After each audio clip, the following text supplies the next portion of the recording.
got this job where this 3/4 PEX adapter just broke off in the middle of the night. I had enough play on there. I'm gonna cut right there, throw on a press PEX adapter, and get this up and running. All right, 30 seconds later. Coupling, slip, 3/4 PEX adapter, PEX ring. Customer didn't want to change the valve. This is what it is. But we'll be back here. Look at this corrosion. Also, just a little bit right there. Weird. Team Red, Milwaukee.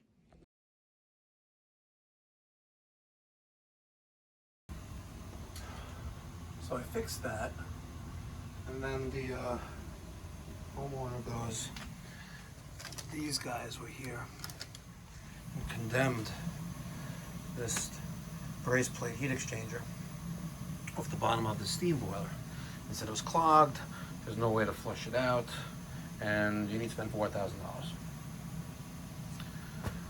I really do love my fucking job. So this valve was not here. The valve back there was. Let me get the light. Sorry. That valve was there though. As you can see, it goes off of the sight glass over there. So I was like, you know what? We're gonna see right now if the brace plate heat exchanger is clogged.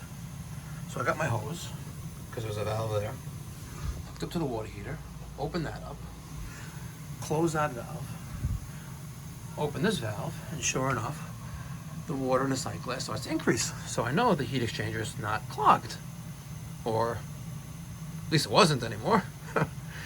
And we haven't turned the zone on. I have it bypassed right now. And I hear that circulator come on, and I can feel it on, but the one that's down there, which is over here now, wasn't doing anything. It was getting hot to the touch though, but wasn't moving the water. So I was like, well, let me guess. They told you need to replace the brace plate heat exchanger, repipe all this, and charge you $4,000. And he goes, how'd you know? And I don't like to talk bad about other companies, but when you spend $1.5 million on marketing and advertising per year, someone's paying for that. And it's $4,000 heat exchangers. Anyway, I put in the new Takeo 007E circulator. I rotated the body to match the install orientation, and guess what? It's working. I love my fucking job. I really do.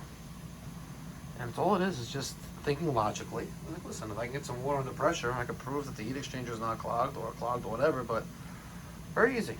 So when I was replacing the circulator, I threw in this press ball valve there. So it could be flushed out either direction in the future if needed.